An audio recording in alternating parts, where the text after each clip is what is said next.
I was invited to my own son's rehearsal dinner as +1, unpaid family help. That was printed on the little cream-colored place card in front of my plate, right under my name, as if somebody had taken a pen dipped in contempt and signed it on behalf of the entire room. The dinner was held at the Overlook Crest Club outside Asheville, North Carolina, up on a ridge where rich people like to stare down at mountains and call it humility. There were 184 guests there that Friday evening. Lawyers, surgeons, real estate men, a state senator with teeth too white to be trusted, and the kind of women who can look at your shoes and know your whole tax bracket before you say hello. I was seated at a folding side table near the coat room, between a teenage valet eating breath mints and a stack of extra programs tied with ribbon. Not near my son, not near the bride's family, not even near the other parents. I told myself there had to be a mistake. A man tells himself many things when he is trying not to embarrass his child. My name is Raymond Whitaker. I am 67 years old. I raised my son, Caleb, by myself from the time he was 6.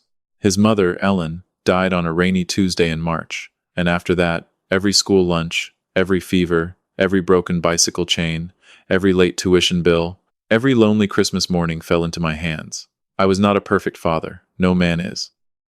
But I was there, and that night, at the rehearsal dinner for the boy I had carried through half my life, I sat under a vent blowing cold air onto my shoulders, holding a small wooden box I had made for him in my garage. Inside that box was his mother's wedding band. I had polished it until my fingers ached. I was going to give it to him after dessert. Then Preston Vale stood up.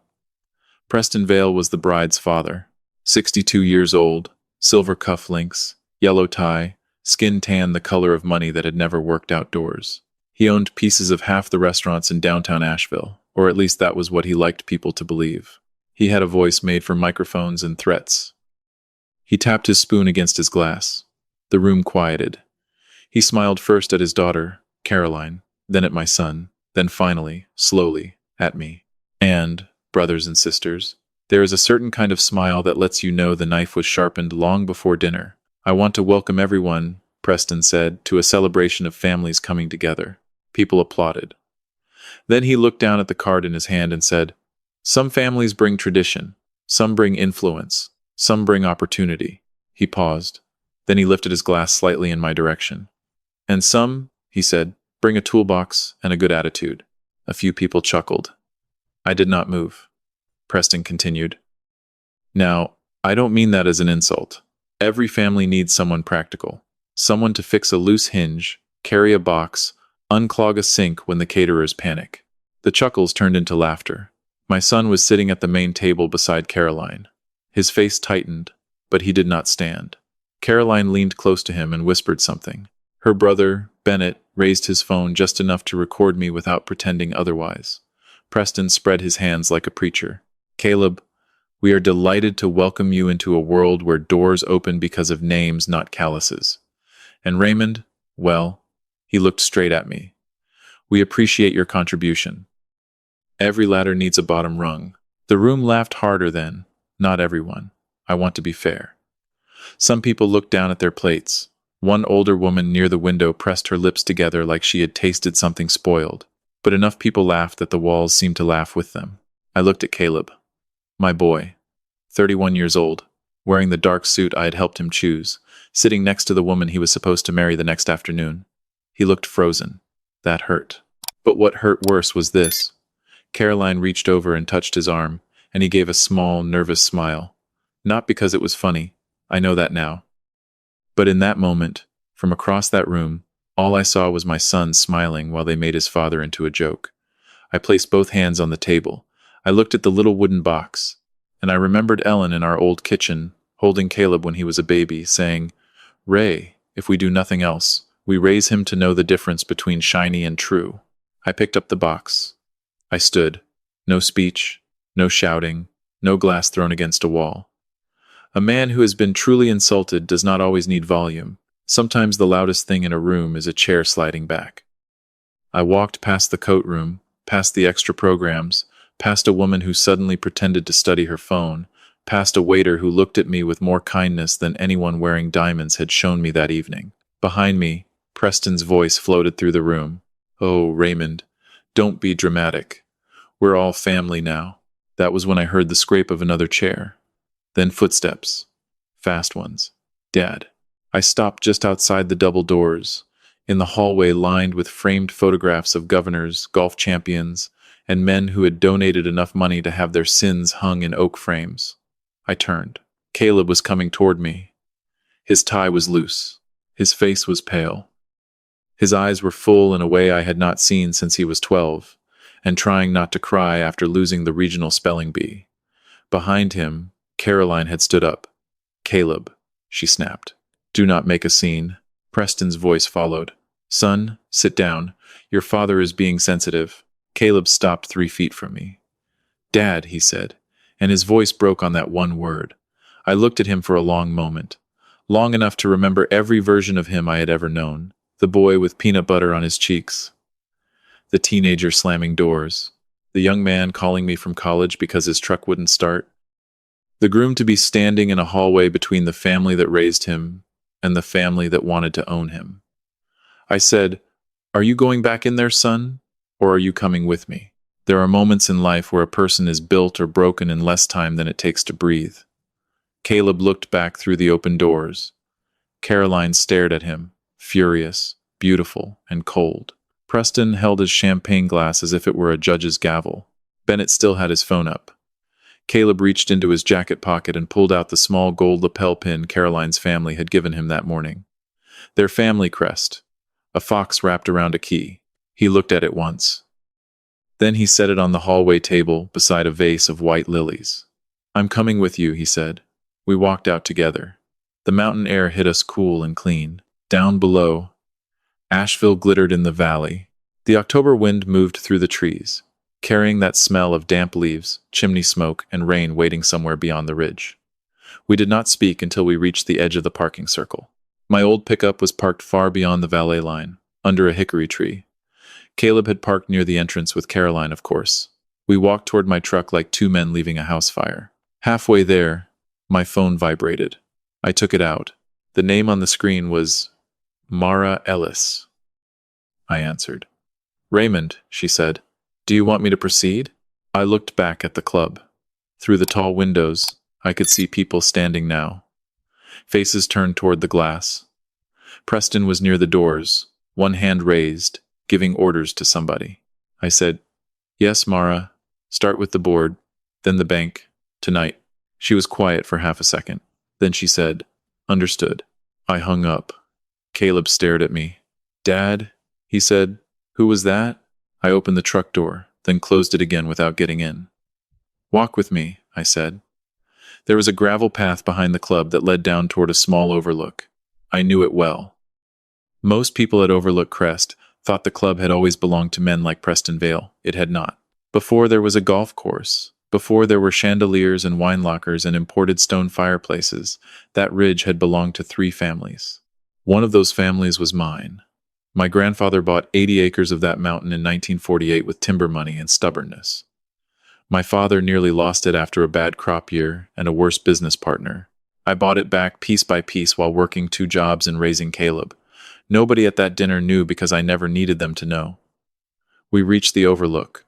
Below us, the city lights trembled through a thin blue mist. Caleb stood beside me, rubbing his hands together even though it was not that cold.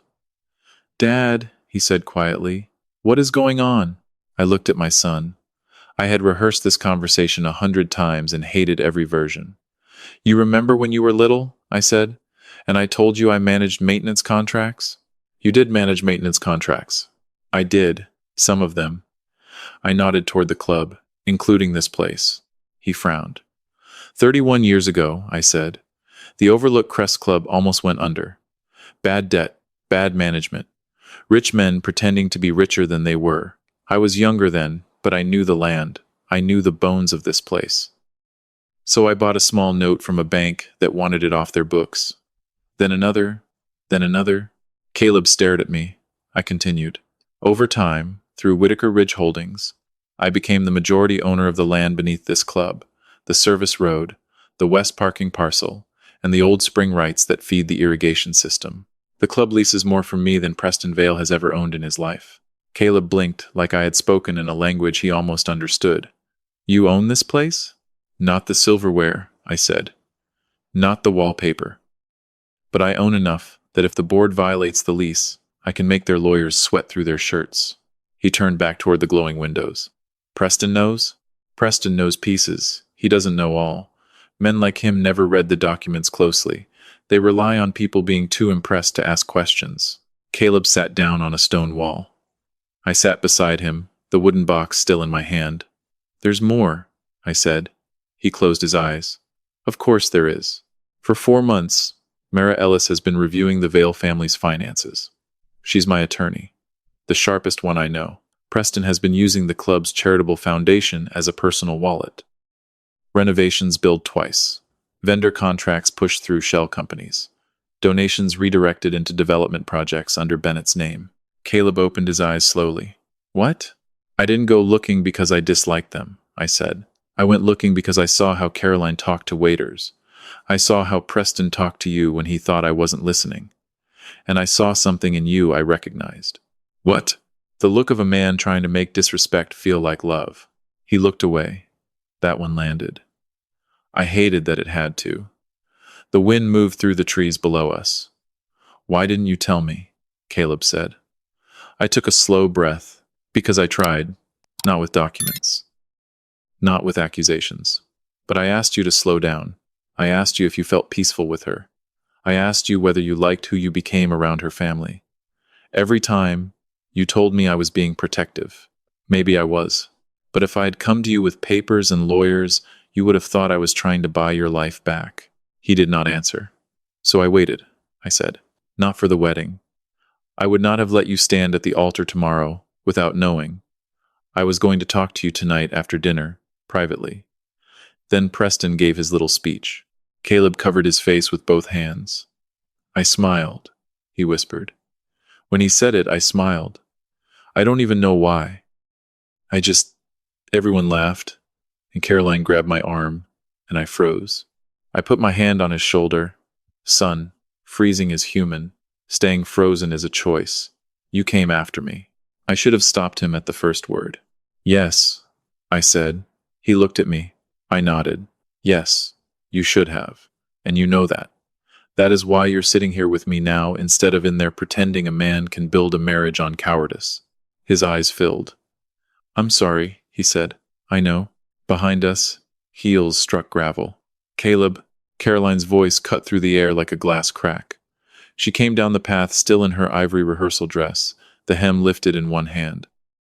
Bennett followed with his phone lowered now, and Preston came behind them, breathing harder than he wanted anyone to notice. Caroline stopped 10 feet away. What are you doing? She demanded. Everyone is waiting. Daddy was joking. You know how he is. Caleb stood. I stayed seated. He said, Your father called mine the bottom rung in front of everyone. She rolled her eyes. Actually rolled them, as if pain were poor etiquette. Caleb, it was a toast. People exaggerate in speeches. Your brother filmed it. Bennett films everything. Your mother laughed. Because it was uncomfortable. He stared at her. And you? She folded her arms. I was trying to keep the evening from falling apart, which is more than I can say for you. Preston stepped forward. Raymond, he said, using a softer voice now. This has gotten out of hand. I'll apologize if that helps smooth things over. I looked at him. If? His jaw moved. Fine, I apologize. For what? I asked. His face hardened. Excuse me? For what exactly, Preston? He glanced at Caleb, then Caroline, then the club windows where several guests had gathered. For making a joke that was taken poorly. I smiled a little then, not because anything was funny. Mara was right about you, I said. His expression changed. Not much, just enough. He knew the name. Who is Mara? Caleb asked.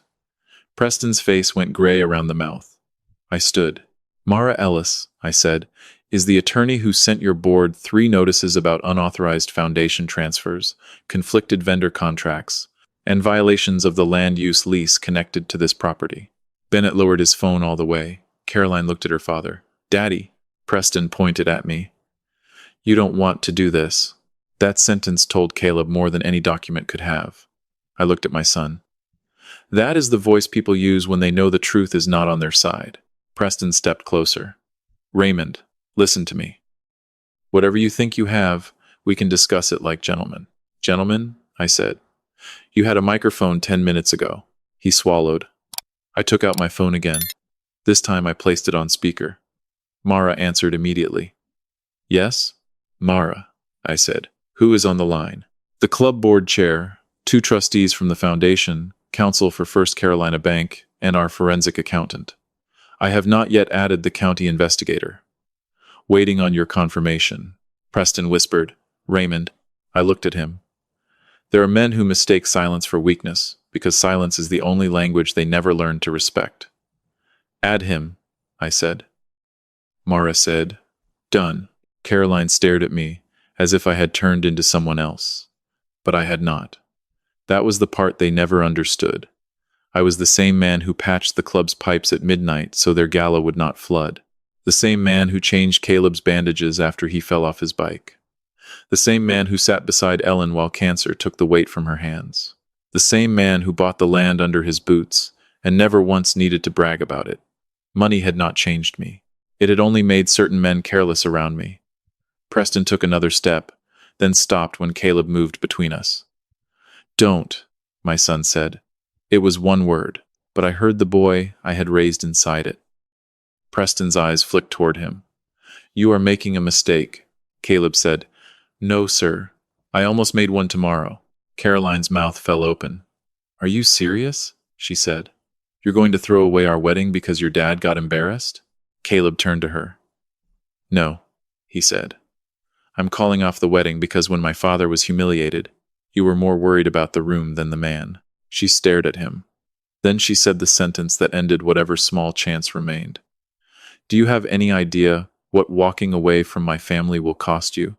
Caleb looked at me, then back at her. Yes, he said. And I finally understand what staying would cost me. Nobody spoke after that. For once, even Preston Vale had no performance ready. We walked back to my truck, Caleb and I.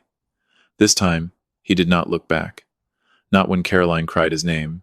Not when Bennett cursed under his breath. Not when Preston started shouting about lawyers and reputation and ruined futures. As we reached the hickory tree, a black sedan pulled into the lot. Mara Ellis stepped out wearing a dark coat, her silver hair pulled back, a leather folder tucked under one arm. She had driven up from Charlotte faster than any sane person should. She nodded to Caleb. Mr. Whitaker, she said to me. The board has voted to suspend Preston pending review. Bank counsel is freezing the development loan at midnight. The foundation trustees requested the files. I sent them. Caleb leaned against the truck like his knees had finally remembered gravity. That fast? He said. Mara looked at him gently. No, she said. Not fast. Your father has been patient for a very long time. I drove Caleb home with the heater on and the radio off. My house sat outside Black Mountain down a road where the trees leaned close enough to keep secrets. It was not impressive from the road. White siding, green shutters, porch boards I meant to repaint every spring, and never did. Ellen had planted hydrangeas along the fence, and even in October, the dried blooms held a little color, like old letters. Caleb stood in the yard looking at the house. I thought you had money problems after Mom died, he said. I had grief problems, I said. Different thing. We went inside. I made coffee because that is what I do when life breaks open. Some men pray first. Some pour whiskey. I make coffee strong enough to argue back. Caleb sat at the kitchen table where he had done homework, eaten cereal, cried over girls, and once announced at 17 that he was moving to Nashville to become a songwriter until he learned 3 guitar chords did not make a career. I placed the wooden box in front of him. I brought this for tonight, I said. He opened it. His mother's ring lay inside on dark blue cloth. For a long time, he did not touch it. She wanted you to have it when you married someone kind, I said. His tears came then, quiet at first, then hard. He bent over that box like a little boy over a scraped knee, and I put my hand on the back of his neck the way I had when he was small. I don't deserve it, he said. Not tonight, maybe, I said. But someday, if you learn from tonight, you might. He laughed through his tears, because fathers are supposed to be gentle, not dishonest. We sat there until after midnight. He told me things he had been too embarrassed to say before. How Caroline corrected the way he spoke in front of her friends. How Preston offered him a job but called it A path upward. How Bennett joked that Caleb was a restoration project. How every insult had come wrapped in opportunity, and how easy it was to mistake being polished for being loved. I listened. That is another thing fathers do. We listen when the damage finally finds words. 3 weeks later, the engagement was legally untangled. The wedding deposits were lost. Preston tried to turn the story around, of course. Men like him always believe the first version told loudly enough becomes truth. But then the foundation records came out. Then the vendor invoices. Then the shell companies. Then the bank called in a development loan on a luxury condo project Preston had been using to cover older losses. By Thanksgiving, his name was off the club letterhead. By Christmas, 2 board members had resigned. By February, Bennett had hired a criminal defense attorney. I did not celebrate that. Taking joy in another man's collapse is a poison that tastes sweet at first. But I did sleep better knowing fewer retirees and donors would be used as stepping stones. As for Caroline, I heard she moved to Charleston and told people the wedding ended because Caleb had family complications. Maybe that was true in a way. We did have family complications. We had loyalty, grief, memory, and a dead woman's ring sitting in a wooden box, waiting for a love that did not require apology to survive. Caleb moved back into my house for 2 months. At first, he woke early and tried to fix everything at once. He cleaned gutters, repaired the porch steps, organized my garage so thoroughly I couldn't find a hammer for a week. Guilt likes to disguise itself as usefulness. Eventually, we found a rhythm. Morning coffee, long walks, hard conversations, silence when needed.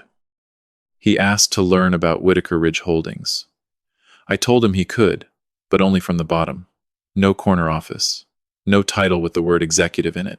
He started by reviewing maintenance budgets for 3 small commercial properties in Hendersonville. He hated it for about 4 days. Then he began noticing things. Waste, overcharges, a roof contract that smelled funny, a tenant nobody had called back in 6 months. He was good at it, not because he was my son, because he listened. Spring came slowly to the mountains.